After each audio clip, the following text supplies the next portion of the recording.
क्या आपको भी प्रेजेंट कंटिन्यूअस टेंस को समझने में बहुत मुश्किल होती है या इसको समझना बहुत डिफिकल्ट लगता है? आज के इस वीडियो में हम सीखने वाले हैं प्रेजेंट कंटिन्यूअस टेंस के negative sentences, interrogative negative sentences. Hello everyone, I am Nivanshi from Prerna academy. आज के इस वीडियो में हम सीखने वाले हैं प्रेजेंट कंटिन्यूअस टेंस के नेगेटिव सेंटेंसेस। जैसे कि आपको पता है कि हमारी पहली वीडियो में हमने प्रेजेंट कंटिन्यूअस टेंस के अफर्मेटिव सेंटेंसेस को समझा, बहुत अच्छे से मैंने आपको उसको एक्सप्लेन करवाया। आज की वीडियो में वही हम प्रेजेंट कंटिन्यूअस टेंस के negative sentences, interrogative sentences and interrogative negative sentences को मैं आपको समझाऊंगी। चलते हैं फर्स्ट जो हमारा है नेगेटिव सेंटेंसेस। नेगेटिव सेंटेंसेस यानी कि नाम से पता लग रहा है कि ये नकारात्मक वाक्य है और इसमें नहीं का प्रयोग होता है। जैसे कि इसकी डिस्क्रिप्शन जो है वो है, जब किसी काम का अभी नहीं हो रहा है, जारी है, तो वाक्य नकारात्मक यानी कि नेगेटिव सेंटेंसेस होता है प्रेजेंट कंटिन्यूअस टेंस का, जिसमें helping verb is and are के साथ नॉट का प्रयोग होता है। यानी कि जो हमारी डिस्क्रिप्शन है वो ये कहना चाह रही है कि जब किसी वाक्य में, जैसे कि प्रेजेंट कंटिन्यूअस टेंस में ये नेगेटिव जो सेंटेंसेस होते हैं उससे ये पता लग रहा है कि अभी कोई काम नहीं हो रहा है, जिसमें नहीं का प्रयोग होता है और अभी काम नहीं हो रहा है, जैसे कि रहा है, रही है, उसमें नहीं नॉट आ रहा है, तो हमारे नकारात्मक वाक्य यानी कि नेगेटिव सेंटेंसेस हो गए।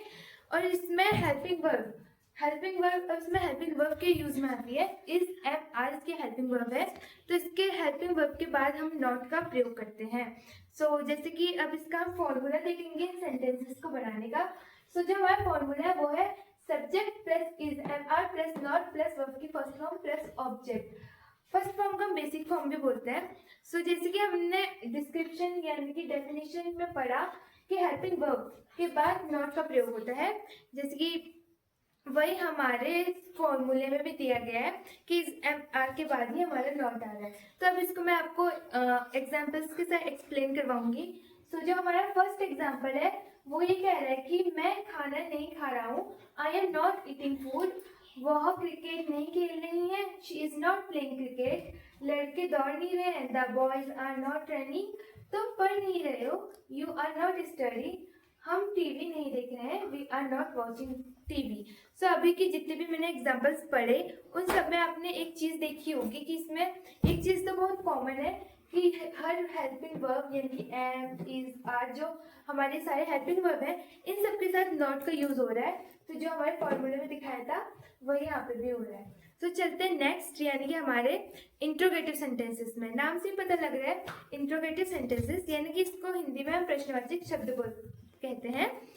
जैसे कि इसके नाम से पता लग रहा है कि वाक्यों में प्रश्नवाचक शब्दों का प्रयोग हो रहा है। प्रश्नवाचक शब्द जैसे कौन, क्या, कब, कहाँ, क्यों, कैसे, किसका, क्यों, ऐसा इत्यादि शब्दों का इसमें प्रयोग होता है। जो इसकी डेफिनेशन है वो क्या कहती है, इंट्रोगेटिव सेंटेंसेस वे वाक्य होते हैं जिनका उपयोग किसी व्यक्ति, वस्तु, स्थान, समय, कारण, तरीका या किसी विशेष जानकारी के बारे में पूछने के लिए किया जाता है।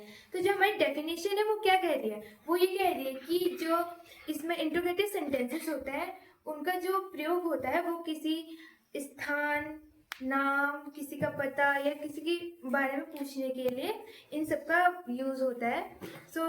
जैसे कि क्यों के अंत में प्रश्नवाचक चिन्ह, आपको सबको पता ही है कि प्रश्नवाचक चिन्ह कैसा होता है, ऐसा होता है, लगाया जाता है। एग्जांपल्स के लिए, तुम कहाँ जा रहे हो, वेयर आर यू गोइंग। तुम क्या पढ़ रहे हो, व्हाट आर यू रीडिंग। वह कब आएगा, व्हेन विल यू कम। तुम ऐसे क्यों रह रहे हो, why are you doing so. यह कैसे हुआ, हाउ डिड दिस हैपन। जैसे कि अभी हमने सारे एग्जांपल्स में देखा कि इसमें प्रश्नवाचक शब्दों का प्रयोग हो रहा है, जैसे कि वेयर, व्हाट, व्हेन, इन सब का प्रयोग हो रहा है। यही हमारे प्रश्नवाचक शब्द भी कहलाते हैं। जैसे कि हमने अपनी पहली वीडियो में भी देखा है, जो इंट्रोगेटिव सेंटेंसेस होते हैं वो दो टाइप के होते हैं, जिसमें प्रश्नवाचक शब्द एक पहले आता है वाक्य के पहले और जिसमें एक प्रश्नवाचक शब्द वाक्य के बीच में आता है। वही यहाँ पे भी है कि इसके दो रूल्स होते हैं, जिसमें प्रश्नवाचक शब्द वाक्य की शुरुआत में आता है और दूसरा जिसमें प्रश्नवाचक शब्द वाक्य के बीच में आता है। इसका जो फर्स्ट रूल है वो क्या कहता है, जो अगर प्रश्नवाचक शब्द वाक्य की शुरुआत में ना आए तो इज एम आर पहले फिर सब्जेक्ट और अन्य शब्द का इस्तेमाल किया जाता है और इसका जो फॉर्मूला बनता है वो बनता है is am are plus subject plus object other verb. तो अब इसको हम कुछ पहले इसका हम फॉर्मूला देखेंगे कि इंट्रोगेटिव सेंटेंसेस को बनाने का जो फर्स्ट रूल है वो हमारे है कि is am are plus subject plus verb की first form plus ING plus object, यानी कि क्या, यानी कि प्रश्नवाचक शब्द प्लस कर्ता प्लस हेल्पिंग वर्ब यानी कि सहायक क्रिया प्लस मुख्य क्रिया प्लस आईएनजी प्लस क्रम। अब इसको हम एग्जांपल्स के साथ समझेंगे। तो क्या आप सो रहे हो, क्या आप सो रहे हैं, आर यू स्लीपिंग, क्या वह पढ़ रही है, she is he is she study, क्या बच्चे खेल रहे हैं, आर द किड्स प्लेइंग, क्या विक्रम वर्ब दोहरा रहा है, is Vikram making classmates repeat verb, क्या नेहा और गोलू प्रैक्टिस कर रहे हैं, are Neha and Golu practising. तो जैसे कि हमने इसको एग्जांपल्स के साथ एक्सप्लेन करवाया मैंने आपको, चलते इसके नेक्स्ट पर। तो जिसका नेक्स्ट रूल है वो क्या कहता है, अगर प्रश्नवाचक शब्द वाक्य के बीच में आए तो इंग्लिश में वाक्य बनाते समय प्रश्नवाचक शब्द को पहले लिखा जाता है। यानी कि जो हमारा जो इंट्रोगेटिव सेंटेंसेस को बनाने का जो सेकंड रूल है वो हमारे ये कहता है कि अगर प्रश्नवाचक शब्द वाक्य के बीच में आए तो पहले प्रश्नवाचक शब्द की इंग्लिश लिखता है।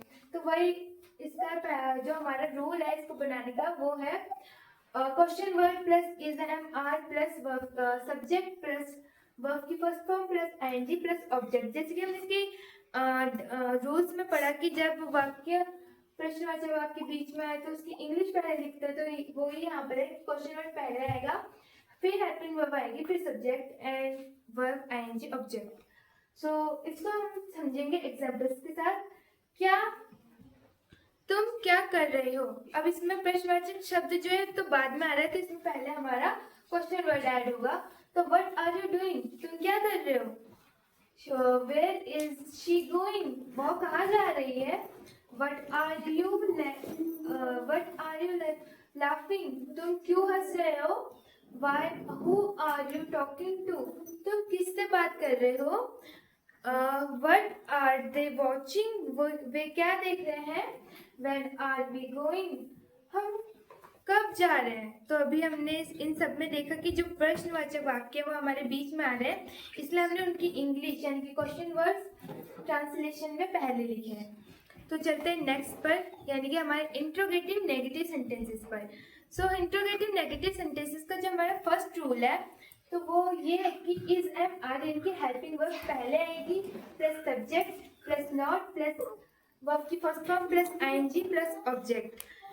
अब इसको मैं आपको एग्जांपल्स के साथ एक्सप्लेन करवाऊंगी। तो जो फर्स्ट एग्जांपल है वो क्या कह रहा है कि क्या आप नहीं सो रहे हैं, यानी कि इसमें क्वेश्चन वर्ड तो पहले आ रहा है वाक्य के, लेकिन इसमें नहीं भी ऐड हो गया है।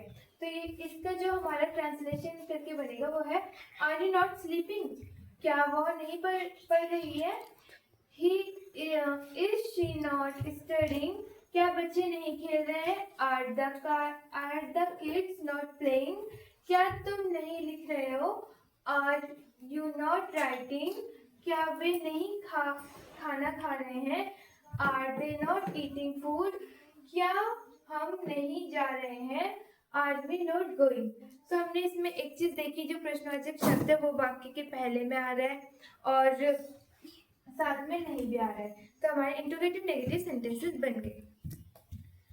नेक्स्ट जो है हमारा फॉर्मूला है वो है कि क्वेश्चन वर्ड जब हमारे वाक्य के बीच में आए तब क्या फॉर्मूला बनता है और साथ में नहीं भी आए, तो तब हमारा जो फॉर्मूला बनता है वो कुछ इस टाइप का बनता है, question word plus helping verb plus subject plus not plus verb की first form plus ING plus object.